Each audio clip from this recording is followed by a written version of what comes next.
దేవునితో ఉండాలి. ఎవరితో ఉండాలి? దేవునితో ఉండాలి. దేవాతి దేవుడు ఆయన మనందరినీ కూడా ప్రేమిస్తున్న దేవుడు, మనందరినీ కూడా ఆయన యొక్క కౌగిట్లో భద్రపరిచిన దేవుడు, మనందరినీ కూడా చూస్తున్న దేవుడు. మన పరిస్థితులను బట్టి, మన స్థితిగతులను బట్టి, మనకున్న అవకాశాలను బట్టి మనం మారిపోతూ ఉంటాం. మనం అక్కడికి వెళ్ళిపోవటం, స్థలాలు మారటం, మనుషులు మారటం, మన ఉద్యోగ పరిస్థితులు మారటం, మన అవకాశాలు మారటం, ఇవన్నీ జరుగుతూ ఉంటాయి కదండి. చాలామంది దుబాయ్ పట్టణం వచ్చినప్పుడు లాస్ట్ వీక్ మన బ్రదర్ మోజేష్ గారు వాక్యం చెప్పారు కదా. ఆయన దుబాయ్ వచ్చేటప్పటికి ఆయన దగ్గర ఎంత 34 దిరాములు ఎంతో ఉన్నాయంట. తర్వాత భోజనం చేశారంట, తర్వాత ఇంకోటి చేశారంట. ఆఖరికి ఎంత 3-4 దిరాములే మిగిలినవి, 2 దిరాములు మిగిలినాయి అంట. తర్వాత ఏం చేయాలో అర్థం కాలేదు అని చెప్పేసి, అలాంటి పరిస్థితుల్లో నుంచి మనందరం కూడా వచ్చిన వారమే. హల్లెలూయా. అలాంటి పరిస్థితుల నుండి మనందరం కూడా వచ్చిన వారమే. కానీ దేవుని యొక్క ఉద్దేశం ఏంటంటే కనుక ఆయన ప్రేమతో మనం జారిపోతున్నప్పుడు మళ్ళీ పిలుస్తూ ఉంటాడు దేవుడు మనల్ని. మనం జారిపోతున్నప్పుడు దేవుడు ఏం చేస్తాడంటే మనల్ని పిలుస్తూ ఉంటాడు, మళ్ళీ లేవనెత్తుతూ ఉంటాడు. మళ్ళీ తన ప్రేమను మొదటలో ఏ విధంగా నిన్ను ప్రేమించారో అదే మాదిరి నిన్ను ప్రేమిస్తూ ఉంటాడు. హల్లెలూయా. అదే ప్రేమను మనుషుల యొద్ద మనము పొందలేము. మనల్ని ప్రేమించి మరలా ఒకవేళ మనతో మాట్లాడుచున్నా కానీ మనలో ఎక్కడో కలుక్కుమంటూ ఉంటుంది. మొన్న అయింది కదా, అలా మళ్ళీ జరుగుతుందేమో, మొన్న చేసావు కదా, అలా చేస్తారేమో అని చెప్పేసి మనం అనుకుంటూ ఉంటాం. కానీ దేవుడు అటువంటి దేవుడు కాదు. ఆయన ఎలాగున్నాడు? నిన్న నేడు నిరంతరము ఏకరీతిగా ఉన్నాడు. హల్లెలూయా. మీ అందరికీ ఒక వాక్యాన్ని పరిచయం చేయడానికి ఇష్టపడుతున్నాను. హోషేయ గ్రంథము 11వ అధ్యాయము 7 వచనాన్ని మనందరం కూడా చదువుదాం. నన్ను విసర్జించవలనని నా జనులు, కొన్ని మాటల్ని మీరు చాలా అండర్లైన్ చేసుకోండి. నన్ను విసర్జించవలనని నా జనులు తీర్మానము చేసుకుని ఉన్నారు. మహోన్నతుని తట్టు చూడవలనని ప్రవక్తలు పిలిచినను చూచుటకు ఎవడును ప్రయత్నము చేయుడు. చూచుటకు ఎవడును కూడా ఏం చేయడండి? ప్రయత్నము చేయుడు. దానికి ఒకే ఒక కారణం ఏంటి? ఇప్పటి వరకు మనం పాడాము, నిన్ను మరువలేనయ్యా అని చెప్పేసి. కానీ మనం మర్చిపోతూ ఉంటాం. మానవులం కదా, మనం ఏం చేస్తూ ఉంటామండి? మర్చిపోతూ ఉంటాం. దానికి ఒకే ఒక కారణం ఇంకోటి ఏంటంటే కనుక మన అవసరాలను బట్టి మనం మర్చిపోతూ ఉంటాం. దేవుడు ఇంకా చేయలేదు అనే ఒక ఆలోచన మనలో వచ్చి దేవుడిని మర్చిపోయే క్రమంలో మనం ఉంటూ ఉంటాం. కానీ దేవుడు ఆయన అంటూ ఉంటున్నాడు అనమాట, ఎఫ్రాయిము నేనెట్లు నిన్ను విడిచిపెట్టేదను, ఇజ్రాయేలు నేను నిన్ను ఎట్లు విసర్జింతును, ఆత్మాను వలె నిన్ను నేను ఎట్లు చేతును, శాబోయియునకు చేసినట్లు నీకు ఎట్లు చేతును, నా మనస్సు మారినది, సహింప లేకుండా నా అంతరంగము మండుచున్నది. పరిశుద్ధుడా, ప్రేమాదయ, నమ్మకము కలిగిన మా ప్రియ పరలోకపు తండ్రి, మరొక మారు మీ పరిశుద్ధ నామములు నా దేవా, ఈ దినము ఈ మధ్యాహ్న కాల సమయంలో కొన్ని మాటలు మీరు నా దేవా, మీ యొక్క దేవా, ఇదిగో నా తండ్రి, మీరు ఎంచుకున్న నా తండ్రి, ఇదిగో నా దేవా, ప్రవక్త ద్వారా రాసి ఉంచిన నా తండ్రి హోషేయ ద్వారా కొన్ని మాటలు మేము నేర్చుకుంటూ ఉంటున్నాం. మమ్మల్ని జ్ఞాపకం చేసుకోండి అయ్యా, మా అంతరంగాల్ని జ్ఞాపకం చేసుకోండి.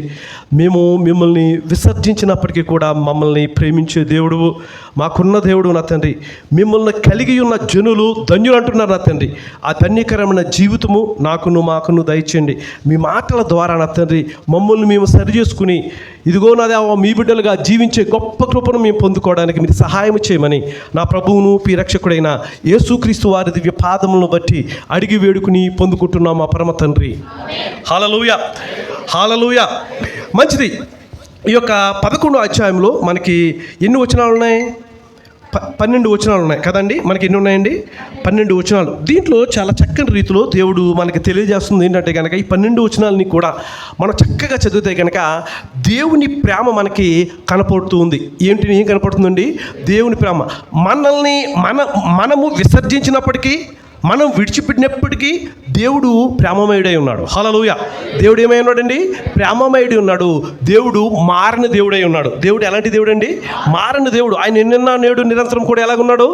ఏకరీతిగా ఉన్నాడు. అంతేకాదు, ఆయన హృదయము, ఆయన అంతరంగము ఇంకా కూడా నీ కొరకు నా కొరకు ఆయన బాహు ఏం చేస్తున్నాడు? చాపి ఉన్నాడు. హల్లెలూయా. ఎందుకు ఆయన చాపి ఉన్నాడంటే కనుక నిన్ను నన్ను కూడా సరిచేయలేనిది ఆయన యొక్క ఉద్దేశం. నిన్ను నన్ను కూడా ఏం చేయలేనండి? సరిచేయాలని, నిన్ను నన్ను కూడా మార్చుకోవాలని, నిన్ను నన్ను కూడా ఆయన కౌగిట్లో భద్రపరుచుకోవాలని, నిన్ను నన్ను కూడా పరిశుద్ధులుగా చేయాలి అని చెప్పేసి ఆయన ఆశపడుచుంటున్నారు. రండి, మొదటి నుంచి మనం చదువుదాం. కొన్ని మాటలు ఈ విధంగా ఆయన రాయించున్నారు. ఇజ్రాయేలు బాలుడై ఉండగా నేను అతని ఎడల ప్రేమ కలిగి, ఏం కలిగి ఉన్నాడండి? ప్రేమ కలిగి నా కుమారుని ఐగుప్తు దేశములో నుండి పిలిచితిని. ఐగుప్తు అంటే ఏంటి? శ్రమ, బానిసత్వం. ఏంటండి? శ్రమ, బానిసత్వం. అక్కడి నుండి మన పిలిచిన దేవుడు మనల్ని ఏ విధంగా పిలిచాడంటే కనుక, వారు ఎలా ఉన్నప్పుడు పిలిచాడు అంటే కనుక, బాలుడై ఉండగా, చిన్నపిల్లవాడిగా ఉండగా మనందరం కూడా దేవునికి ఎవరమే?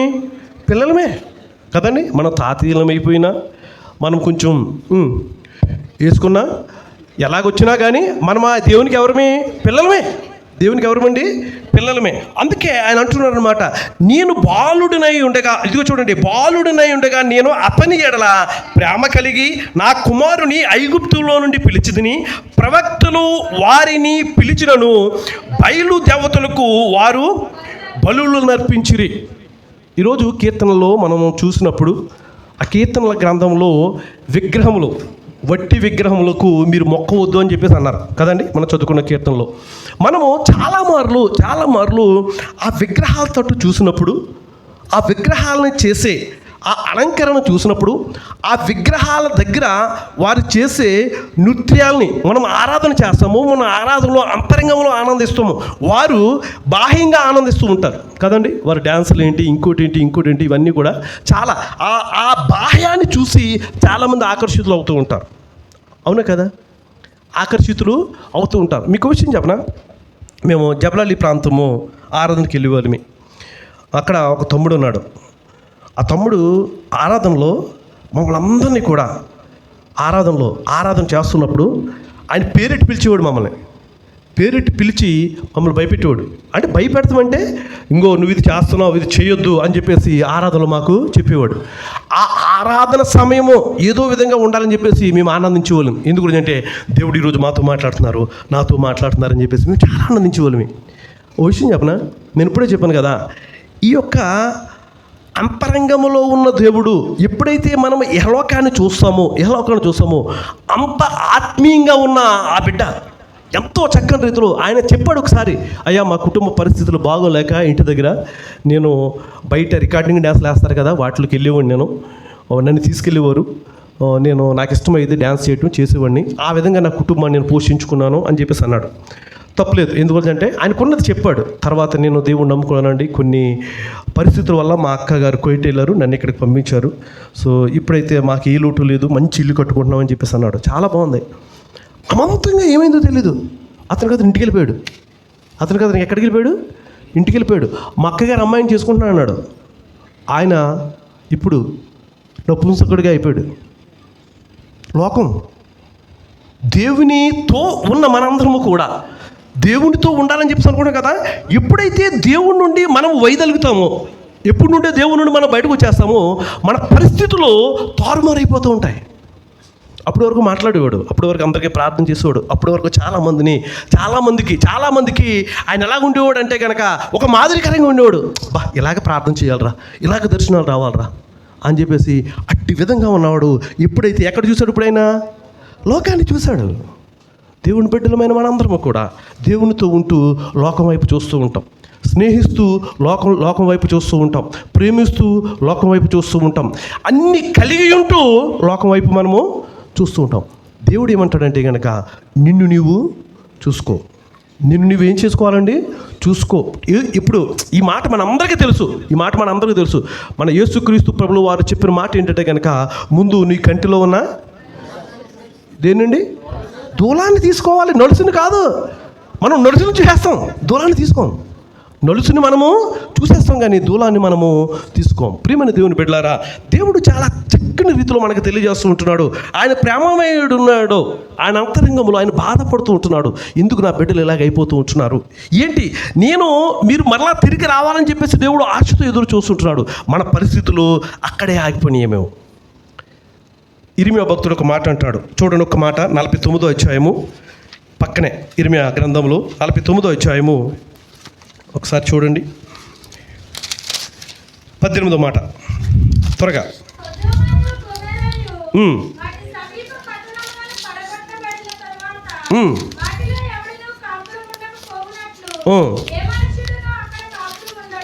ఏ మనుష్యుడును అక్కడ ఏం చేయడండి, దేవుణ్ణి మరిచితే కనుక. ఇప్పుడు చూడండి, అక్కడ సొదొమ గొమొర్రా అనే ప్రాంతానికి లేకుంటే అనే ఆ మాటకి మనం జ్ఞాపకం చేసుకున్నప్పుడు సీదా మనకి ఎవరికి జ్ఞాపకం వస్తారు? లోతు భార్య. ఇప్పుడు లోతు ఎవరితో ఉన్నారు? లోతు భార్య ఎవరితో ఉంది? లోతు దేవుని వైపు చూశాడు, అతని భార్య దేవుని బిడ్డలమైన మనందరము కూడా. ఆ కుర్రాడు దేవునితో ఉన్నప్పుడు నేను, జాషువా గారు, యేసు గారు, ఇంకా కొంతమంది అక్కడికి వెళ్ళేవాళ్ళం. అక్కడ ఆయన ప్రార్థన చేస్తుంటే అబ్బా మేమందరం ఆనందించి, అబ్బా ఇదిగో చూడరా ఈరోజు దేవుడు మీతో మాట్లాడు, మాతో మాట్లాడు అని చెప్పి చాలా ఆనందించేవాళ్ళం. ఇప్పుడు అతడు మాతో మాట్లాడడానికి లేడు, లోకంలో కలిసిపోయాడు. లోకంలో కలిసిపోయిన తర్వాత ఉండి దేవునితో సంబంధం మనకి ఏమైపోతుంది? చాలా జాగ్రత్త మన జీవితాలు. ఇక్కడ లోతును మనం జ్ఞాపకం చేసుకుంటున్నామే, అతని భార్యని జ్ఞాపకం చేసుకుంటూ ఉంటున్నాం మనం. కానీ ఎందుకు అలాగ అయిపోయాడు అంటే కనుక అతను ఎక్కడ చూశాడు? ఇప్పుడు లోకాన్ని చూశాడు కాబట్టి అతను ఏమైపోయాడు అంటే కనుక గొమొర్రా, చూడండి, సొదొమయు గొమొర్రాయు వాటి సమీప పట్టణములు పడగొట్టబడిన తరువాత వాటిలో ఎవడునూ కూడా ఏం చేయడండి, కాపురం ఉండకపోయినట్లు ఏ మనుష్యుడును అక్కడ కాపురం ఉండడు, ఏ నరుడును దానిలో బస చేయడు. దేవుడు ఒక్కసారి దేనైనా నాశనం చేస్తే కనుక అది మళ్ళీ కట్టబడాలి అంటే కనుక, అది మళ్ళీ తిరిగి కట్టాలి అంటే కనుక మన ప్రయత్నాలు చేస్తే కాదు. ఎవరుండాలి? దేవుడు ఉండాలి. ఆ దేవుడు మన జీవితాన్ని బాగు చేసి అనేకమైన సార్లు మనం పడిపోతూ ఉంటాం. అనేకమైన సార్లు మన యొక్క జీవితాల్లో కొన్ని శోధనలు, ఇరుకులు, ఇబ్బందులు వస్తూ ఉంటాయి. కానీ మనము దేవుని తొట్టు కాకుండా ప్రజల వైపు చూసినట్లయితే కనుక మనం అది కట్టలేము. అందుకే ఒకసారి చూడండి, ఆయన ఈ విధంగా మనల్ని ప్రేమిస్తున్నాడు తండ్రి. ఒకసారి కీర్తన గ్రంథం 103:13 చదవండి. ఒకసారి కీర్తన గ్రంథం 113. అమ్మా హల్లెలూయా. తండ్రి తన కుమారుని ఎడల జాలిపడినట్లు యెహోవా తన యందు భయభక్తులు ఎప్పుడు వస్తాయి అంటే కనుక లోకాన్ని విడిచినప్పుడు మనకు దేవుని యందు భయము, భక్తి మనకి వస్తూ ఉంటుంది. అవును, ఈ దినము చాలా అలసిపోయామండి, లేకుండా ఇంకోటి అనేకమైన సంగతులు. తల్లి అక్కడ కూర్చుని చాలా ఒక 10-15 మంది పేర్లు రాసింది వరుసగా, వీరు రాలేదని. ఎందుకు గురించి అంటే వారి వ్యక్తిగత కారణాలు ఎలా ఉన్నా కానీ దేవుని యందు ప్రేమ ఉంటే కనుక ఆయన సన్నిధికి ఆలస్యమైనప్పటికీ కూడా ఆయన సన్నిధిలో మనం ఉంటాం. హల్లెలూయా. ఆలస్యమైనప్పటికీ కూడా ఆయన సన్నిధిలో మనము ఉంటాం. కానీ ఆయన సన్నిధిని విడిచి, అందుకే ఆయన అంటున్నారు మనము ఎప్పుడు కూడా తండ్రి తన కుమారుని ఎడల జాలిపడినట్లు యెహోవా తన యందు భయభక్తులు గల వారి ఎడల జాలిపడును. ఇంకొక మాట చూడండి, అదే కీర్తన 119, 156 చదవండి. అక్కడ ఇంకా చాలా చక్కని మాట ఉంది. ఇది చాలా ఇష్టమైన మాట నాకు. చూడండి ఒకసారి. నీ కనికరములు ఎలాంటివి అండి? మితిలేనివి అంట. దేవుని యొక్క కనికరములు కలిగిన మనందరము కూడా, దేవుని యొక్క కనికరాన్ని కలిగిన మనందరము కూడా, ఆ కనికరాన్ని లేకుండా ఆయన ప్రేమను, ఆయన కరుణను, ఆయన జాలికి మనము కొలతలు లేవు. దానికి ఉన్నదండి, కొలతలు లేవు. ఇంతండి అని చెప్పగలం మనం? చెప్పలేము. ఇప్పుడు చాలా మార్లు మనకు ఒక్కొక్కసారి పైసలు ఉండవు, మన దగ్గర ధనం ఉండదు, ఆరోగ్యం ఉండదు, పలకరించేవారు అయినా దేవుడు మనల్ని పోషిస్తాడు. హల్లెలూయా. అయినప్పటికీ కూడా దేవుడు మనల్ని ఏం చేస్తాడండి? పోషిస్తాడు. అందుకే ఆయన అంటున్నాడు అనమాట, చాలా చక్కని రీతిలో ఆయన ఎలాంటి వాడు నీ పట్ల, నా పట్ల అని చెప్పేసి ఆలోచన చేస్తే కనుక, అయ్యా నీ కనికరములు మితిలేనివి, నీ న్యాయ విధులను బట్టి నన్ను ఏం చేయనువు? బ్రతికింపుము. నీ న్యాయ విధులను బట్టి, దేవుని యొక్క న్యాయ విధులను బట్టి దేవుడు మనల్ని బ్రతికిస్తూ ఉంటాడు. కానీ మనము దేవుణ్ణి విడిచిపెట్టి ఇటు అటు తిరుగుతూ ఉంటామండి. దేవుని ఎరిగి కూడా దేవుని సన్నిధానంలో మనందరం కూడా, నాకు ఒకటి తెలియంది ఇప్పటికి కూడా నాకు అర్థం కాదు ఏంటంటే కనుక, ఇంటి దగ్గర నుంచి మనం అనేకమైన ప్రాంతాలు, అనేకమైన ఊర్లు, అనేకమైన గ్రామాలు, మారుమూల ప్రాంతం అంటే కనుక ఇంకా అక్కడ ఎవరికి తెలియదు చాలామందికి. అంత ఆ మురికాల ఒక కాలువగట్టు పక్కన ఉన్నప్పటికీ కూడా మనం అక్కడి నుంచి ఇక్కడికి వచ్చిన తర్వాత ఉండి ఇక్కడ మనకు ఫ్రెండ్స్ అవుతారు, ఇక్కడ మనకు దోస్తులు అవుతారు, ఇక్కడ మనకి ఇంకోటి అవుతారు, అన్నీ అవుతారు. చాలా బాగుంటుంది, పలకరింపులు అన్నీ. ఏమి లేకపోతే కనీసం షవర్మైనా ఇప్పిస్తాం మనం. కానీ ఒక సమయం వస్తుంది, ఇంకా మనకి బైబిల్లో యుద్ధాలు చేశారు కదా, అలా యుద్ధాలు అయిపోతాయి. ఏమిటి దానికోసం నాకు అర్థం కాదు. ఎందుకు అవుతాయి చెప్పండి? నీవు నేను కూడా దేవుని యందు భయభక్తులు కలిగి ఉండలేదు. మనం లోకాన్ని చూస్తున్నాం. నువ్వు వాళ్ళతో మాట్లాడుతున్నావు, నువ్వు వీళ్ళతో మాట్లాడుతున్నావు, నువ్వు ఇది ఎందుకు వచ్చింది చెప్పండి మనకి? అసలు అటువంటి లోకానుసారమని ఎందుకు మనకి? దేవుని కలిగి ఉన్న బిడ్డలకి లోకానుసారమని అవసరమా? అయినా కూడా మనం ఎక్కడ చూస్తాం? లోకాన్నే చూస్తాం. దేవుడు ఈ దినాన్ని మనతో మాట్లాడుచుంటున్నాడు, మనల్ని అడుగుచుంటున్నాడు. చూడండి, ఆయన దేవునికి మనుషులకి తేడా ఉందంటే కనుక చాలా తేడా ఉంది. మనము దేవుని తొట్టి తిరిగే బిడ్డలుగా మనం ఉండం. ఆయన అంటూ ఉంటాడు. ఒకసారి యెషయా గ్రంథం 14:1 చదవండి త్వరగా. థ్యాంక్ యూ లార్డ్ యేసు. అమ్మా, జాలుపడును,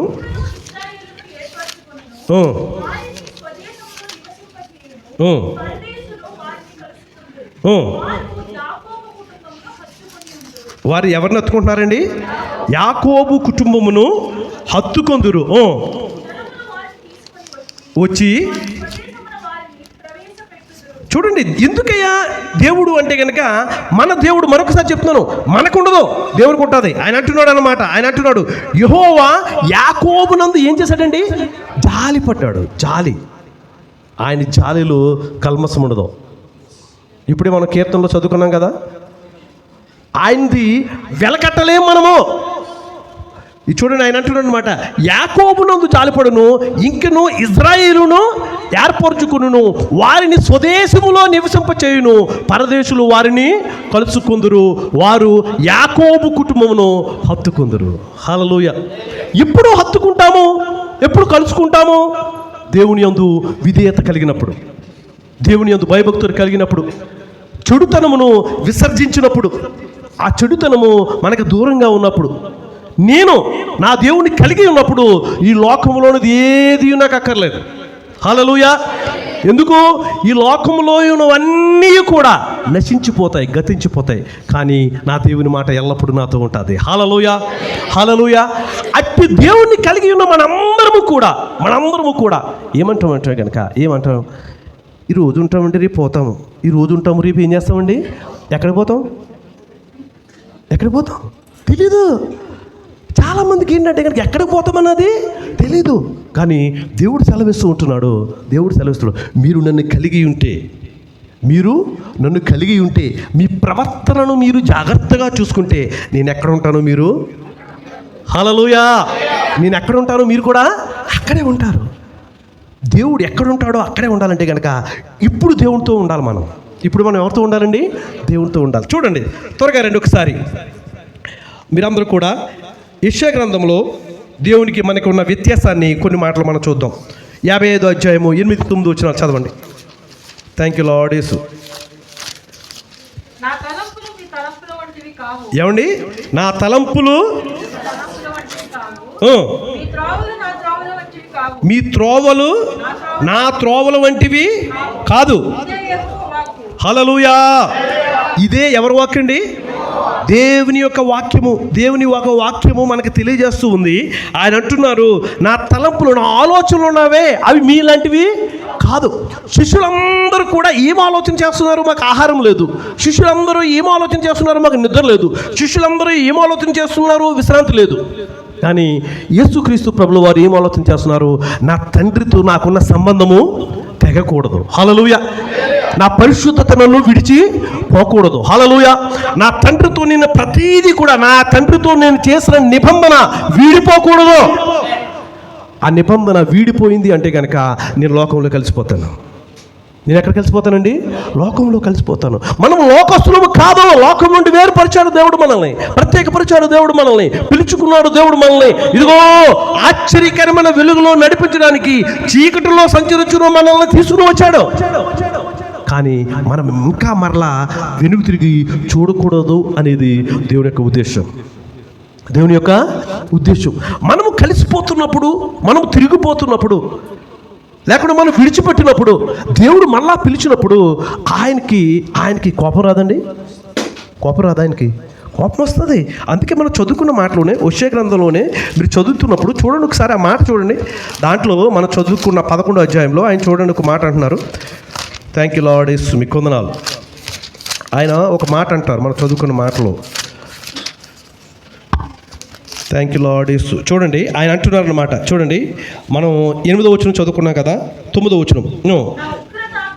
నా ఉగ్రతాగ్నిని బట్టి నాకు కలిగిన యోచనను నేను నెరవేర్చను. చాలా జాగ్రత్త, ఈ మాట చూడండి.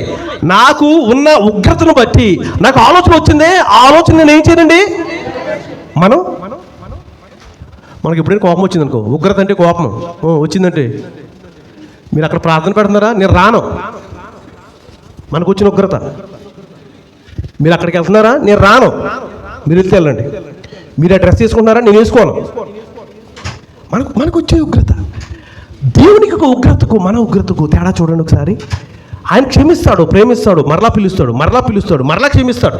కానీ మనము ఆ విధంగా ఉండం. పైకి ఎన్నో చేస్తామండి, కానీ నా దేవుడు అంతరంగాన్ని చూసే దేవుడు. ఎక్కడ చూస్తాడు దేవుడు? అంతరంగానే చూస్తాడు. అందుకే ఆయన అంటున్నాడు అనమాట, అయ్యా మీరు నా ఉగ్రతను బట్టి నాకు కలిగిన యోచనను నేను నెరవేర్చను. నేను మరలా ఎఫ్రాయిమును లయపరచను. నేను మీ మధ్య పరిశుద్ధ దేవుడుగాను గాని మనుష్యుడను కాను. మిమ్మును దహించునంతగా నేను కోపింపను. మనకు వచ్చిందనుకో కోపము, తిరగదు. అదిగో చచ్చినా కూడా చూడరంట పాపం. చచ్చిపోయిన తర్వాత ఎవరు చూస్తారు? నేను ఇందు గురించి ఈ మాటల్ని మనకి జ్ఞాపకం చేస్తున్నానంటే, దేవుని బిడ్డలారా, ప్రేమ కలిగి ఉండండి. దేవుని ప్రేమ, కల్మషాన్ని విడిచిపెట్టండి. కల్మషాన్ని, ఇక్కడ మాటలు అక్కడ మాటలు ఇక్కడ, మనకి చాలా ఎక్కువ ఉంటాయి. నేను చెప్తున్నాను, దానివల్ల ప్రయోజనం ఏముండదు. నేను యేసు గారు చాలా క్లోజ్ ఫ్రెండ్స్. మా క్లోజ్ ఫ్రెండ్స్లో అనేకమైన విషయాలు మాట్లాడుకుంటాం. మేము మా క్లోజ్గా ఉన్నాం కదా, ఇప్పుడు చాలా దగ్గరగా. మేము అనేకమైన విషయాలు మేము పంచుకుంటూ ఉంటాం. ఆ పంచుకున్న విషయాలు ఇప్పుడు మనోడు థర్డ్ పర్సన్ తగులుతాడు. ఏరా అలా చేసేవాడి కదా నువ్వేది మన ఆయన అంటున్నాడు, నిజమా ఉట్టిదా? ఇప్పుడు ఆడి దగ్గరికి లీడు అంటే ఇది లోకంలో ఉన్నది మనకు అక్కర్లేదు, వద్దు అని విని మళ్ళీ అదే చేస్తున్నాం మనం. దేవుడు మనకు కనికరిస్తాడా?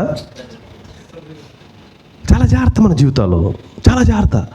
ఎందుకయ్యా ఇంత హృదయ వేదన అంటే కనుక దేవుడు వేదన పడ్డాడు దాంట్లో. ఆయన ప్రేమించాడు, మళ్ళీ పిలుచుకున్నాడు, కానీ ఆయన వేదన చెందాడు. ఆ వేదనలో ఆయన ప్రేమను కనపరుస్తూ ఉంటున్నాడు. హల్లెలూయా. ఆ వేదనలో ఆయనకు ప్రేమను కనపరుస్తూ ఉంటున్నాడు. ఆయన అంటున్నాడు అనమాట, అయ్యా తండ్రి ప్రేమించి కుమారుణ్ణి శిక్షిస్తాడు. కోపపడ్డు కానీ మన పాపమే కాదు, మొత్తం లేకుండా చేసేది. అప్పుడు కానీ మనకి చల్లారదంటారు కదా. ఇప్పుడు నేను లోకము చేసినట్టు మనం చేయకూడదండి. లోకానికి మనకి ఉన్న ఒకే ఒక తేడా ఏంటంటే, మనం దేవుణ్ణి కలిగి ఉన్నాం. మన విగ్రహాలను పూజించట్లేదు, విగ్రహాలకి నమస్కరించట్లేదు. మనం కలిగి ఉన్న దేవుడు సజీవుడు. ఈ విషయాన్ని మర్చిపోకూడదు. హల్లెలూయా. అందుకే ఆయన చక్కని రీతిలో మనతో మాట్లాడుతూ ఉంటున్నాడు. అయ్యా నాకు కోపం వస్తుంది, అది నేను ఆలోచన చేయట్లేదు. చూడండి, వారు యెహోవా వెంబడి నడిచెదరు, సింహము గర్జించున్నట్లు ఆయన ఘోషించును. ఆయన ఘోషింపగా పశ్చిమ దిక్కున నన్ను జనులు వణుకుచూ వచ్చేదరు. ఎప్పుడు వణుకుతాం? ఆయన యందు భయభక్తులు కలిగి ఉంటే మనము వణుకుతాం. ఆయన యందు భయభక్తులు లేదనుకో మనము మన ఇష్టం, నా ఇష్టం. దేవుని బిడ్డలమైన మనందరము కూడా, దేవుని కలిగి ఉన్న మనందరం కూడా వాక్యాన్ని విని వెంటనే మర్చిపోద్దండి. వాక్యాన్ని విని మర్చిపోవద్దు. దేవుని సన్నిధి ఎప్పుడు కూడా మర్చిపోయేది అంత మాత్రం కూడా కాదు. ఒకసారి చూడండి దేవుని యొక్క వాక్యానికి మనకి ఉన్న తేడా మనం చూస్తూ ఉంటున్నాం కదా. కీర్తన 50 తీయండి ఒకసారి. చాలా ప్రాముఖ్యమైన మాటలు ఉన్నాయి దీంట్లో. 21 వచనం, 22 వచనం కీర్తన.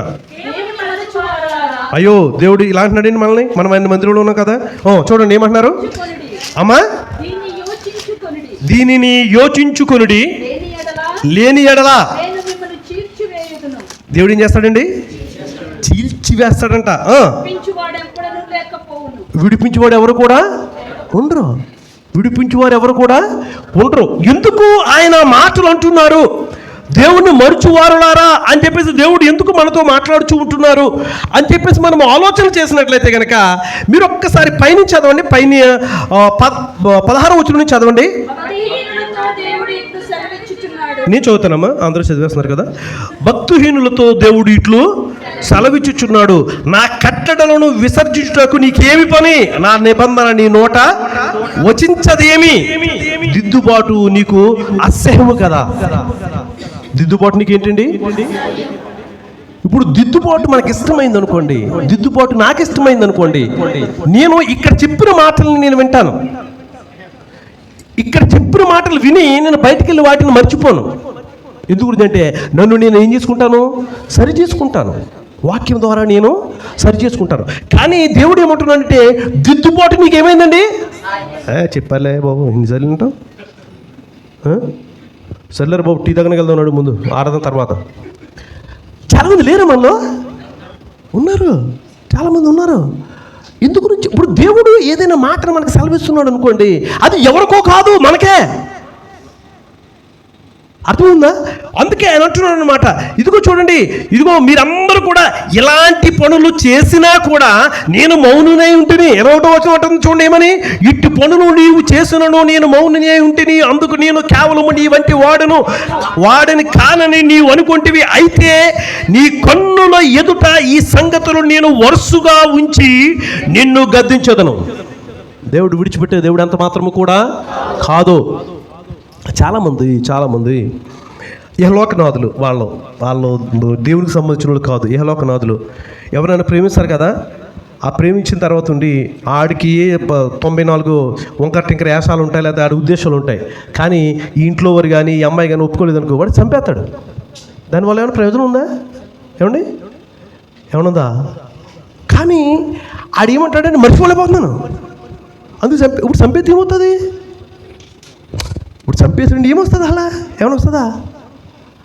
అంటే నేను ఇందు గురించి వాళ్ళని జ్ఞాపకం చేసినట్టే కనుక మనం అటువంటి వాడు కాదు. మనం కలిగి ఉన్న దేవుడు అటువంటి వాడు కాదు. మనం కలిగి ఉన్న దేవుడు ఇలాంటి వారిని సరిచేయడానికి నేను నిర్ణయించుకున్నాడు. హల్లెలూయా. అందుకే ఆయన అంటున్నాడు అనమాట, దేవుని మరచువారులారా దీనిని యోచించుకొనుడి. ఎప్పుడైనా ఆలోచన చేస్తామా మనము? నేను ఆలోచన చేస్తాను చాలా మార్లు. అయ్యా ఇదిగోన తండ్రి, మిమ్మల్ని ప్రతిదినము కూడా ఎక్కడికో దిక్కి వెళ్ళి ఏదో విధంగా మిమ్మల్ని స్తుతించేవాడిని, ఏదో విధంగా మీ నామాన్ని గణపరిచేవాడిని. కనీసం ఒక్కరికైనా సరే వారు వినకపోయినా ఇదిగో మీరు నాకు ఇచ్చిన పని నేను చేసేవాడిని దేవా, ఆ పని లేదు నా తండ్రి, ఇదిగో నన్ను జ్ఞాపకం చేసుకోండి, ఎవరికొరితో మీరు మాట్లాడండి, ఏదో ఒక విశ్వాసులతో మీరు మాట్లాడండి అంటే కనుక ఎవ్వరు ఫోన్ చేయరు. చేస్తారా ఎవరు? నేను ఫోన్ ఇందు గురించి అంటే మరో విధంగా ఎందుకు కాదు, రెండన్నా ఈరోజు మనం ప్రార్థన చేసుకుందాం. ఇప్పుడు ఇందుకు ఇక్కడ ఉన్న పరిస్థితులు మంచివి కాదు, నాకు తెలుసు చాలా మంచిగా. ఇప్పుడు ఇక్కడికి వెళ్ళి నేను ఇలాగా గట్టిగా మాట్లాడాలంటే కష్టం. ఉదయం లేచి డ్యూటీలకు వెళ్ళాలి, నాకు తెలుసు. ఉదయం లేచి మనకు చాలా పనులు ఉంటాయి. కానీ నేను ఒకటి చెప్తాను మీకు, దేవుని కొరకు మీ కష్టాన్ని పక్కన పెట్టండి, మీ బలహీనతను పక్కన పెట్టండి, మీ సమయాన్ని హెచ్చించండి. దేవుడు మీ జీవితాలను మారుస్తాడు, దేవుడు మీ జీవితాలు కార్యాలు చేస్తాడు. హల్లెలూయా. నేను చేసింది ఏంటంటే కనుక నాకున్న ప్రతి సమయాన్ని కూడా నేను దేవుని కొరకు హెచ్చించాను. హల్లెలూయా. నా కుటుంబం కొరకు ఇవ్వలేదు. అనేకమైన మార్లు నిర్మలం గారు తిట్టేవారు. కుటుంబాన్ని ఏం పట్టించుకుంటున్నాను? మొత్తం డ్యూటీ నుంచి వెళ్ళిపోతావు, మళ్ళీ సాయంత్రం వస్తా కనిపించవు, పొద్దున్నేమో నేను కనిపించను. అంటే దేవుని కొరకు మనం ఒక్క మారు తీర్మానం తీసుకున్న తర్వాత విను తట్టు చూడకూడదు. హల్లెలూయా. విను తట్టు మనము చూడకూడదు. దేవుడు ఇస్తాడు, సమయం ఇస్తాడు, మీకు సమయం ఇస్తాడు. కానీ ఆయన సమయము ఆయన సమయం ఆయనకి ఇవ్వాలండి. మనం ఎంత స్పష్టమైన రీతిలో అంటున్నాడు చూడండి. ఆయన చూడండి, మన యొక్క పనులు ఎలా ఉంటాయి, మన పనులు ఎలా ఉంటాయి చూడండి. 17వ వచనం నుంచి నేను మళ్ళీ కిందకి చదువుతున్నాను, ఎందుకో మరి తెలియదు. దిద్దుబాటు నీకు అసహ్యం కదా, నీవు నా మాటలు నీ వెనుకకు త్రోసివేసేదవు. ఎవరి మాటలు? దేవుని మాటలు. ఏం చేస్తున్నారు? వెనకకి త్రోసివేయటం అంటే ఏంటి? త్రోసివేయటం అంటే ఏంటి? మర్చిపోవటం. ఇక్కడ వింటాము, మర్చిపోతాం బయటికి వెళ్ళి. అర్థమవుతుందండి? అనేకమైన మార్లు నేను చెప్తాను, అనేకమైన మార్లు నిద్రపోవద్దండి అంటాను, అయినా నిద్రపోతాం మనం చాలామంది. అవును కదా? నిద్రపోవద్దండి. ఎందుకంటే దేవుని యందు భయభక్తులు కలిగిన వారు కునికేయొద్దండి. దేవుని మందిరంలో వాక్యాన్ని వినడానికి వచ్చాము, ఆయన మందిరంలో మనం చాలా చాలా మెలకు కలిగి ఉండాలి అని చెప్పి చెప్తూ ఉంటాను. కరెక్ట్గా మీరు ఏం చెప్పండి, వచ్చేస్తూ ఉంటుంది దూతలు కదండి, నిద్ర దూత వచ్చే దాని మీద. చూడండి, త్రోసి వేసావు కదా నువ్వు. పైకి వెళ్ళండి బాబా. 18 రండి. ఇప్పుడు ఈ మాట చూడండి ఒకసారి. 18వ వచనం. ఎవరు చూసినావండి? నీవు దొంగను చూచినప్పుడు వానితో ఏకీభవించదు. ఇది ఎంత భయంకరం చూడండి. వ్యభిచారులతో నీవు. నేను మాట చెప్తున్నాను. మనము మన బిడ్డలను తిట్టేటప్పుడు కొట్టేటప్పుడు సిగ్గు లేదా అని అడుగుతాం మనం. దేవుడు అడిగేది ఇదే. ఎందు గురించి చేస్తున్నాడు, ఎందు గురించి అడుగుతున్నాడు అంటే కనుక, ప్రియమైన దేవుని వారలారా, నీ కొరకు నా కొరకు ఎవరిని రక్తాన్ని చిందించి, ఆయన నీ కొరకు నా కొరకు ప్రాణాలు ఇచ్చి, ఈ దినము ఇన్ని సంవత్సరాల నుండి ఆయన వాక్యాలు వింటూ ఇంకా నువ్వు ఆయన సిలువ వేస్తున్నావు అంటే కనుక మన జీవితాలు ఏ విధంగా ఉన్నాయో ఒక్కసారి మనందరం కూడా మనం పరీక్షించుకోవాలి. నా జీవితం సరిగ్గా లేదు, నీ జీవితం అయినా బాగుపడాలి అంటే కనుక నువ్వు ఇక్కడ మాటలు అక్కడ మాటలు ఇక్కడ ఎందుకు మన జీవితాలను ఇలాగ నాశనం చేసుకుంటున్నాం? ఎన్నో మార్లు మనం దేవుడు సిలువ వేస్తున్నాం మన అందరము. దేవుడు అంటే భయం ఉందా మనకి? భక్తి ఉందా? ఆయన అంటున్నాడు, అయ్యా అనేకమైన మార్లు మిమ్మల్ని గద్దించాను, అయినా నేను ప్రేమిస్తున్నాను మిమ్మల్ని, నేను మీ మీద కోపడ్డాను, ఆయన ప్రేమిస్తున్నాను. ఎందుకంటే మీరు ఆ పాపంలో ఉండకూడదని చెప్పేసి ఐగుప్తులో నుంచి మిమ్మల్ని తీసుకొచ్చాను, మీ దాసత్వం నుండి మిమ్మల్ని తీసుకొచ్చాను, ఆ కాడిని మీ మీద నుండి తీసివేశాను. అయినా మీ హృదయాలు నాకు దూరంగానే ఉంటున్నాయి. ఎందుకు మీరు అలా చేస్తున్నారు? ఎవరి కొరకు ఈ ప్రేమ అంతా? ఆలోచన చేయండి దేవుని బిడ్డలారా, ఆలోచన చేయండి. ఏమండి, మన కుటుంబాలు లేవా, మనకు సంసారాలు లేవా, మనకు ఉద్యోగాలు లేవా, మనకు ఆరోగ్యాలు లేవా? అన్నీ ఇస్తున్న దేవుణ్ణి నువ్వు మర్చిపోతున్నావు. నేను ఒక మాట చెప్తాను, మనకున్న ఈ జీవితము ఎప్పుడు ఆయన పిలుచుకుంటాడు ఎవరికి కూడా తెలీదు. ఒక 2 వీక్స్ ముందే మంచి దైవజనులు మన మధ్య నుంచి వెళ్ళిపోయారు, దానియేల్ గారు. ఇప్పుడు ఆయన కుటుంబం కొరకు ఏం ఆలోచన చేశారు, ఆయన చక్కని రీతిలో నడిపిస్తున్న ఆ సంఘం కొరకు ఏం ఆలోచన చేశారు, ఎవరి బిడ్డల కొరకు ఏం ఆలోచన చేశారో నాకు తెలియదు. మనము దారి తప్పిపోతే మన బిడ్డలు కూడా మనం సరి చేసేటప్పుడు, మన బిడ్డలు కూడా మనం తెలియచేసేటప్పుడు ఒకే ఒక్కటి ఏంటి కనుక, మీకు అందరికీ తెలుసు కదా, రాజుల గ్రంథంలో దావీదు భక్తుడు సొలొమోనుతో మాట్లాడుతూ ఉంటాడు. ఎప్పుడు మాట్లాడతాడంటే కనుక, ఆయన ఇంకా సావుకి సమీపంగా ఉన్నాడు. అప్పుడు అంటాడు, అయ్యా లోక రీతి అందరూ ఏ విధంగా నశిస్తున్నారో నేను కూడా ఆ విధంగానే వెళ్ళిపోతాను, కానీ నీవు దేవుని మార్గాన్ని విడిచిపెట్టొద్దు అని చెప్పేసి దేవుడు తెలియజేస్తూ ఉంటాడు. హల్లెలూయా. మనము మన బిడ్డలకి నేర్పించేటప్పుడు, మన బిడ్డలకి తెలియజేసేటప్పుడు, నా ప్రవర్తన మంచిగా లేకుండా, నా యొక్క వాక్యానుసరమైన జీవితం మంచిగా లేకుండా నా బిడ్డలకు నేర్పిస్తే ఎలా ఉంటుందండి? నేను ప్రార్థన చేస్తున్నానండి, ఆయన దేవుడు కార్యం చేయట్లేదు, నేను ఆరాధనలో పాల్గొంటున్నానండి, ఆయన దేవుడు కార్యం చేయట్లేదు. అమ్మా, అయ్యా, మీరు చేసేది పైది కాదు, దేవుడు అంతరంగాన్ని అడుగుతూ ఉంటున్నాడు. నీ హృదయ వేదన ఆయన వింటూ ఉంటున్నాడు, నీ ఘోష ఆయన వింటూ ఉంటున్నాడు, నీ గద్దింపు ఆయన వింటూ ఉంటున్నాడు. ఆయన అడుగుచూ ఉంటున్నాడు, ఇదేనో మరొక మారు నిన్ను నన్ను కూడా ఆయన మాటలను అనుసరిస్తూ ఉంటున్నావా? మనం చేసే పనులు 19 ఇంకో చూడండి, 18 వచనం రాశారు కదా, నువ్వు సాంగత్యాలు చేస్తున్నావు. 19 వచనం ఏమంటున్నాడు? కీడు చేయవలని నీవు నా నోరు ఎందుకు తెరుస్తున్నాను నా నోరు? దీనికోసం తెరుస్తున్నాను. ఏమైనా ప్రయోజనం ఉందా? ఏమీ ఉండదు. నేను చెప్తున్నాను మరొకసారి. ఇప్పుడు ఆయన తిట్టేశానండి, నేను ఆయన తిట్టేస్తానని చెప్పేసి ఆయన పక్క ఆయన తెలిసింది. ఆ పక్క ఆయన తెలిసిన తర్వాత ఉండి ఎవరిని తిట్టాను నేను, ఈయన తిట్టాను, ఆయన తెలిసింది. ఇప్పుడు ఆయనకి చెప్తున్నాడు. దాంట్లో ప్రయోజనం ఏమనుందా? మనం బ్రతుకులు ఎలా ఉన్నాయి ఒకసారి చూడండి. మీరు దేవుని కలిగి ఉండి, మనం కలిగి ఉన్న దేవుణ్ణి మనం మర్చిపోతూ ఉంటున్నాం. మరొకసారి చెప్తున్నాను మీకు, మనం కలిగి ఉన్న దేవుణ్ణి మనం మర్చిపోకూడదు.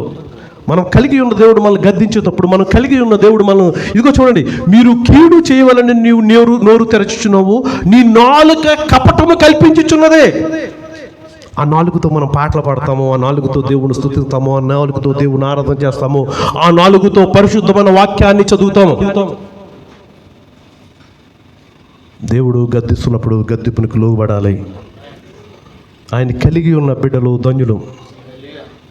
నేను మిమ్మల్ని అందరినీ కూడా ప్రతి ఒక్క బిడ్డని, ఈచ్ అండ్ ఎవ్రీ వన్, ప్రతి ఒక్కరూ కూడా నాకు నా యొక్క హృదయంలో, నా యొక్క తలంపులు మెలుగుతూ ఉంటారు. నేను ప్రార్థన చేసేటప్పుడు ఒకటే ప్రార్థన చేస్తాను. చాలామంది మనలో, నేను సూటిగా మాట్లాడుతాను, చాలామంది నిన్ను భయపడుతూ మాట్లాడుతాను, చాలామంది నాకు సిగ్గు, చాలామంది నేను ఇప్పుడే వచ్చాను కదా ఈ విధంగా అంటూ ఉంటారు. కానీ నేను ఒకటి చెప్తాను, మనందరినీ కూడా నా దేవుడు చూస్తూ ఉన్నాడు. లాస్ట్ వీక్ మనందరికి మధ్యలోనూ పెద్దలైన వారు లేచి పాట పాడారు కదండి. వాళ్ళు పాట పాడినప్పుడు చాలామంది అనుకుని ఉంటారు, వీళ్ళు ఏం పాడతారని. అప్పుడే చాలామంది నవ్వేహారు కూడా వాళ్ళ లెక్క ముందే. కానీ దేవుడు చక్కని రీతిలో పాటను విన్నాడు. హల్లెలూయా. దేవుడు పాటను విన్నాడు. మనం ఇప్పుడు అనుకోలేదు నేను ఒక దినం వస్తుంది నేను అలాగే చేస్తానని, కానీ దేవుడు చేయిస్తాడు. హల్లెలూయా. దేవుడు ఎందుకు చేయిస్తాడంటే కనుక నీ అంతరంగంలో నువ్వు దేవుని స్తుతిస్తే, నీ అంతరంగములు నువ్వు దేవుని, అయ్యా మీ యొక్క సన్నిధానంలో నిలబడుతున్నాను, నేను పాపనే, నా పాపాలు ఒప్పుకున్నాను, నీ సన్నిధిలో నిలబడుతున్నాను, నన్ను వాడుకో. హల్లెలూయా, హల్లెలూయా. ఇప్పుడు మనందరికీ తెలుసు, ఒక తల్లి బైబిల్ పరిశుద్ధ గ్రంథంలో ఒక తల్లి చాలా ఏడ్చి దేవుని పాదాల కడిగి ఒక బిడ్డని సంపాదించుకుంది. ఆగండి, కంగారు పడిపోవద్దు. ఆ బిడ్డ భ్రష్టుడైపోయాడు. ఆ బిడ్డ ఏమైపోయాడు? భ్రష్టుడైపోయాడు. ఎవరైనా ఏమైపోయాడైనా? భ్రష్టుడైపోయాడైనా. తల్లి ఎంతగా ప్రార్థన చేసింది. తల్లి అనేకమైన నిబంధనలు చెప్తుంది. ఒరే బాబు, ఈ దారిలో వెళ్ళకూడదు అంటుంది. చూడండి, బిడ్డల యందు ఉన్న ప్రేమ. వాడు భ్రష్టుడైపోయాడు, వాళ్ళు ఎవరినో ఎక్కడికైతే వెళ్ళకూడదు అక్కడికి వెళ్ళి వాళ్ళని ప్రేమించాను అంటున్నాడు వెళ్ళి. కానీ తల్లిదండ్రులు ప్రార్థన లాస్ట్ మూమెంట్లో వాడు చనిపోయే ముందు ఆ 2 స్తంభాలని దగ్గరికి లాగాలన్నప్పుడు ఎవరిని అడిగాడు? దేవుడు ఎటువంటి దేవుడు అంటే కనుక నువ్వెంత పాపము తప్పిదము చేసినా కానీ అది పాద సన్నిధిలో ఉండవు. ఎక్కడ ఉండండి? ఆయన పాద సన్నిధిలో. ఆయన అడగండి. ఆయన కనికరించే దేవుడు, ఆయన జాలి చూపించే దేవుడు. మనందరము కూడా చూడండి, నీవు కూర్చుండి నీ సహోదరుని మీద, స్నేహితుల మీద, సహోదరులు అంటే దూరములు కాదు, శత్రువులు కాదు. శత్రువులు అంటే సహోదరులు అంటేను ఎవరో ప్రాణ స్నేహితులు అసలు అమ్మొద్దంటాడు సామెతలో. అవునా కదా? ప్రాణ స్నేహితులు ఏం చేయొద్దండి మీరు. ఎందు గురించి అంటే కనుక ఈ రూపం ఉందే మనకి, ఇది చాలా భయంకరమైన రూపం. ఇది మనుష్యులు ఈ జంతువులు దూరంలో ఉంటాయని వాటికి కోపం ఉండదు. పాపం వాటికి కోపం ఉండవు. వాటి దారిని అయ్యి మనకే ఉంటుంది అన్నిని. మాట అంటే ఎంత చూడండి, ఆ మనిషి దేవుడు ఆయన వాక్యాన్ని బట్టి మనం ధైర్యంగా ఉండాలి. నేను ఏం పని చేసినా సరే నా దేవునికి వ్యతిరేకంగా నేను చేయను, నా దేవుని సిగ్గుపడే పని నేను చెయ్యను, ఇవి ఉండాలి మనకి. కానీ మనకి ఏముంటుంది తెలుసా? పర్లేదు వెళ్దాం, ఇంకా ఉంటుంది. మనం అనుకుంటాము ప్రజలు చూస్తలేదు అని చెప్పేసి అనుకుంటాం. నా దేవుడు చూస్తున్నాడు అని మర్చిపోతూ ఉంటున్నాం మనం. నువ్వు ఎక్కడున్నా సరే నా దేవుడు చూస్తున్నాడు, నువ్వే పరిస్థితుల్లో ఉన్నా సరే నా దేవుడు చూస్తున్నాడు. నీ ఆలోచన అంతా కూడా నా దేవుడు తెలుసు. మనుషుల్ని ఎంచే విధంలో నీవు నేను కూడా తీర్పు నొందుతాం. మరొకసారి చెప్తున్నాను, మత్తయి సువార్త 7:7 ఏమంటాడండి?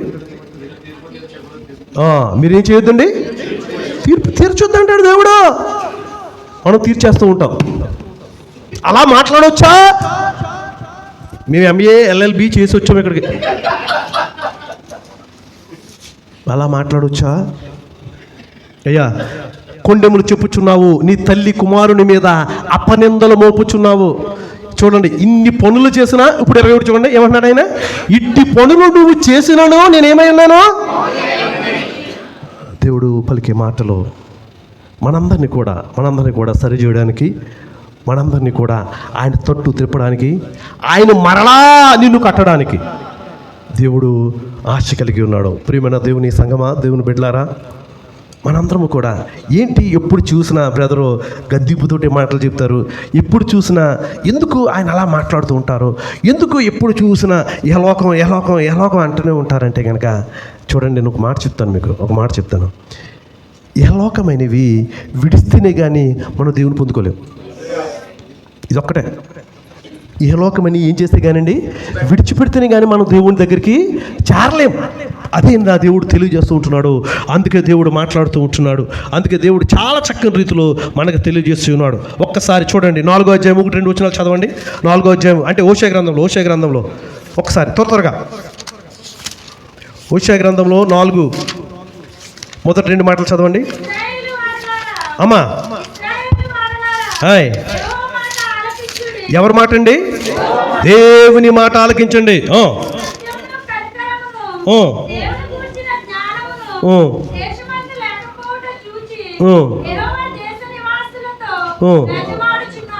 చూస్తున్నారా? దేశ నివాసులతో, మనతో. అంటే ఇప్పుడు చూడండి, నేను దేవుని ఎరిగి ఉన్నాను కాబట్టి దేవుడు నాతో మాట్లాడుతూ ఉన్నాడు. నేను దేవుని ప్రార్థన చేస్తాను కాబట్టి దేవుని వాక్యం నాకు తెలియజేస్తూ ఉంది. నేను దేవుని యందు భయభక్తులు కలిగి ఉన్నాను కాబట్టి ఆయన సన్నిధిలో నేను కూర్చుని ఉన్నాను. ఆయన సన్నిధిలో కూర్చుని ఉన్నప్పుడు దేవుడు నాతో మాట్లాడుతున్నప్పుడు నేను ఫీల్ అయ్యేది బయట వారి గురించి కాదు, నా కొరకు నేను ఫీల్ అవ్వాలి. ఎవరి కొరకు? నా కొరకు. అందుకే ఆయన అంటున్నారు, ఇశ్రాయేలు వారులారా యెహోవా మాట ఆలకించుడి, సత్యమును కనికరమును దేవుని గూర్చిన జ్ఞానమును దేశమందు లేకపోవటం చూసి యెహోవా దేశవాసులతో వ్యాజ్యమాడుచూ ఉంటున్నాడు. ఆయన బిడ్డలతో ఆయన వ్యాజ్యమాడుచూ ఉంటున్నాడు. ఆయన బిడ్డలు అడుగుచూ ఉంటున్నాడు, అయ్యా నేను కనికరిస్తూ ఉంటున్నాను, నేను ప్రేమిస్తూ ఉంటున్నాను, నేను నిత్యమైన కృపతో నిన్ను నడిపిస్తూ ఉంటున్నాను, నీకు వాత్సల్యము చూపుతూ ఉంటున్నాను, చీకటిని నీకు వెలుగుగా మార్చి ఉన్నాను. అయినా కూడా నువ్వు ఎలాగున్నావంటే కనుక ఇదిగో చూడండి, అబద్ధ సాక్ష్యములు పలుకుటయు, అబద్ధమాడుటయు, హత్య చేయుటయు, దొంగిలించుటయు, వ్యభిచరించుటయు వాడుకయ్యను.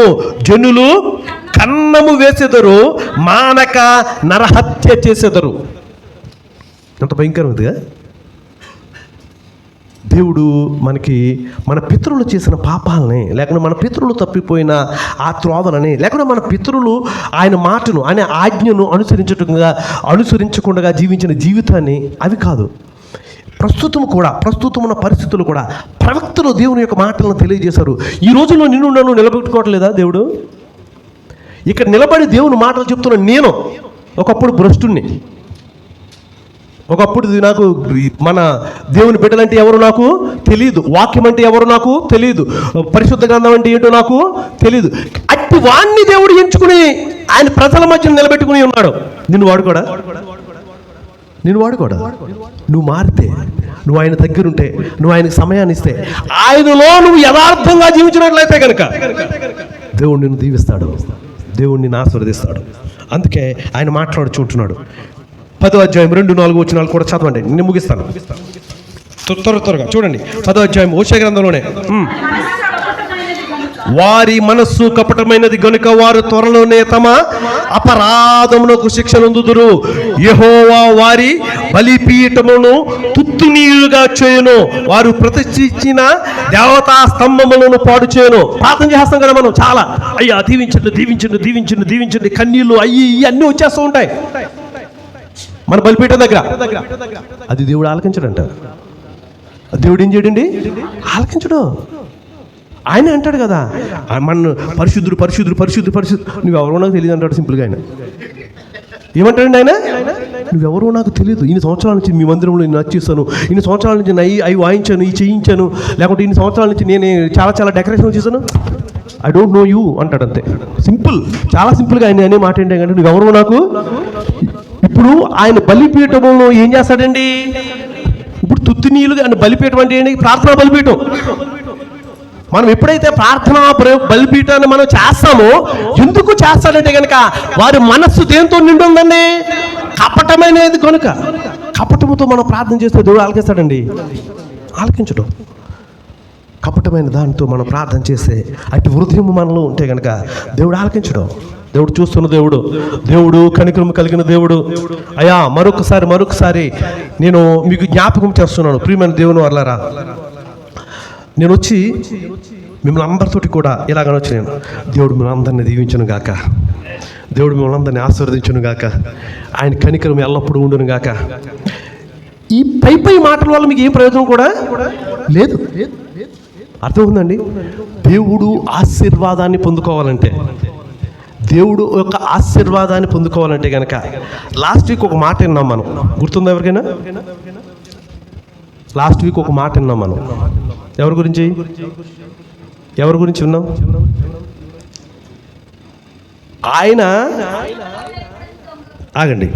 ఆయన మీరు కంగారు పడదు. ఇప్పుడు చూడండి, ఆయన ఆశీర్వాదము, మరొకసారి ఆయన ఆశీర్వాదము ఎలాగుండాలంటే కనుక, నేను ఆశీర్వదించడం కాదు, దేవుడిచ్చే ఆశీర్వాదం బట్టి నేను ఆశీర్వాదానికి కారకుడు అవ్వాలి. హల్లెలూయా! నేనేమవ్వాలండి? ఆశీర్వాదానికి కారకుడు అవ్వాలి. అందుకే ఆ మాటని జ్ఞాపకం చేశారు.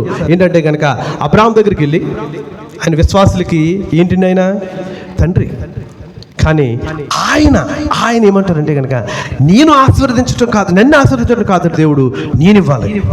హల్లెలూయా! మనము దేవుని బిడ్డలుగా మనం ఇచ్చేవారంగా ఉండాలి. మనం ఎలా ఉండాలండి? ఇచ్చేవారంగా. కానీ మనము మనకున్నదాన్ని ఎందుకు మన నుండి మనం దూరం చేసుకుంటున్నామంటే కనుక, మనకున్న పరిస్థితి. 10వ వచనం కూడా చదవండి, 4 కూడా చదవండి, 4వ వచనం కూడా చదవండి ఒకసారి. అక్కడ ఏమన్నాడు? అబద్ధ ప్రమాణములు చేదురు. ఏం చేస్తారండి? ఏం చేస్తారు? ఇంకా సందులు చేదురు, వట్టి మాటలు పలుకుదురు. జోక్ చేశాను. ఏం చేసాము? జోకులు. ఒక్కొక్క జోకు ఒక్కొక్క ప్రాణాన్ని తీసేస్తుంది చాలాసార్లు. ఒక్కొక్క జోకు ప్రాణ స్నేహితుల్ని, అంటే చిన్నప్పటి నుంచి కలిసి ఉంటారు, వారి మధ్యకి వెళ్ళి ఎవడో నాలాంటి తుంటాడు జోకేస్తాడు. ఏమేస్తాడు? జోకేయటం వల్ల ఎరా నువ్వు అలాగన్నావా?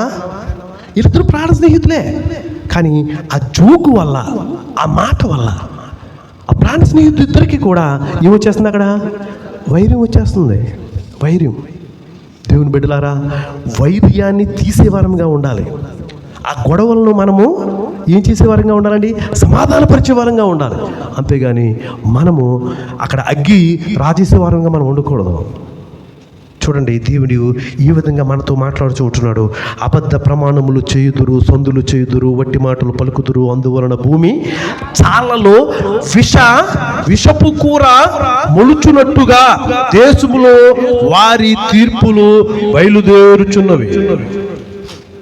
దేవుడు తీర్పులోకి వచ్చినప్పుడు మనందరికీ తెలిసిన మాట, పరిశుద్ధ గ్రంథాన్ని మనం పరిశుద్ధ గ్రంథాన్ని చదువుతున్నప్పటి నుంచి దేవుడు మనకు తెలియజేస్తున్నది, ఒకవేళ ఆయన రాజ్యములో ఆయనతో మనం లేకుంటే కనుక, ఆయన వాక్యం ఎరిగిన బిడ్డలకి, ఆయన ప్రార్థించే బిడ్డలకి, ఆయనకి నమ్మకమైన వారుగా ఉండి లోకంలో కలిసిపోయిన బిడ్డలకి ఆయన తీర్పు చాలా ప్రమాదమైనది. అయ్యా, ఆయన తీర్పులో ఒకవేళ నువ్వు అగ్ని ఉండే వైపు వెళ్తే కనుక అక్కడ ఏమవుదండి? అగ్ని. దేవుడు ఆఖరిగా మనకు తెలియజేస్తున్న మాట 11వ అధ్యాయము ఆఖరి వచనం చూడండి, ఏమంటున్నారు? ఎఫ్రాయిము వారు అబద్ధములతో నన్ను ఆవరించి ఉన్నారు, ఇజ్రాయేలు వారిలో మోసక్రియలతో నన్ను. చూడండి ఎంత భయంకరం. ఆయన అంటున్నారు, అబద్ధములతో ఆవరించి ఉన్నారు, మోసక్రియలతో నన్ను ఆవరించి ఉన్నారు. యూదా వారు నిరాటంకముగా దేవుని మీద తిరుగుబాటు చేదురు. నమ్మకమైన పరిశుద్ధ దేవుని మీద, దేవుని బిడ్డలమైన మనందరము కూడా మన జీవితాలని నమ్మకమైన దేవుని వైపు మనం తిప్పుదాం. ఎందు గురించి అంటే, దేవుడు ఆయన మనకున్న దేవుడు, మనతో ఉన్న దేవుడు. ఈ యొక్క మధ్యాహ్న కాల సమయంలో అనేకమైన మార్లు, అనేకమైన మాటలతో నిన్ను నన్ను కూడా మరొక్కసారి మనం విన్న మాటలు మనం జ్ఞాపకం చేసుకున్నప్పుడు, అవును నేను ఇది చేశాను, ఈ ఆలోచన నేను కలిగి ఉన్నాను, అవును నేను ఈ విధంగానే ఉన్నాను, నా జీవితం ఈ విధంగా ఉందని ఎవరైనా సరే మీలో ఎవరు ఒక్కరైనా సరే ఒకవేళ మీరు అనుకుంటుంటే కనుక దేవుడు మీతోటేనే మాట్లాడాడు ఈరోజు. ఎందుకంటే ఇంకా దేవుని విడిచి లోకంలో ఉంటున్నామేమో, ఇంకా లోకంలో తిరుగుతున్నామేమో. ఆయన బాహువులు, ఆయన ప్రేమ, ఇంకా ఆయన కనికరము, ఆయన చాలి అమ్మా అయ్యా నీ వైపు నా వైపు చూస్తూ ఉంది. ఒక్కసారి ఆ కనికర పూర్ణుని వైపు నీ యొక్క హృదయాన్ని తిరుపు. అయ్యా నేను చేస్తున్న పాపాన్ని, నేను పలుకుతున్న మాటల్ని, నాకు వస్తున్న ఆలోచనల్ని, నాకు వస్తున్న తలంపుల్ని, ఏదో నేను గొప్పవాడిని గొప్పదాన్ని అని చెప్పుకోవడానికి ఈ లోకంలో నేను ఉరకలు వేస్తున్నానేమో. అయ్యా మీరు జ్ఞాపకం చేసుకుంటే నా దేవా నేను శూన్యమైపోతాను నా తండ్రి. మీరు జ్ఞాపకం చేసుకుంటే నా దేవా నేను తుడిచిపోతాను నా తండ్రి. మీరు ఉగ్రత కలిగిన దేవుడవు. అయ్యా నన్ను గద్దించిన ప్రతి మాటను బట్టి మీకు వందనాలు అని చిన్న ప్రార్థన చేద్దామా? చిన్న ప్రార్థన. ప్రతి ఒక్కరు కూడా తల్ల వంచండి, కళ్ళు మూసుకోండి. ప్రతి ఒక్కరు, ఏ ఒక్కరు మొరగొండొద్దు. ప్రతి ఒక్కరు కూడా తల్ల వంచి కళ్ళు మూసుకొని, అయ్యా ఈ దినము మీరు మాట్లాడిన ప్రతి మాటని నేను జ్ఞాపకం చేసుకుంటున్నానయ్యా. ఇదిగో మీరు పరిశుద్ధుడు నా తండ్రి. ఇదిగో నా దేవా నన్ను గద్దించి ఉన్నావు నా తండ్రి. నా ఆశలన్నీ కూడా ఆవిరైపోయినప్పుడు నా తండ్రి నా బ్రతుకు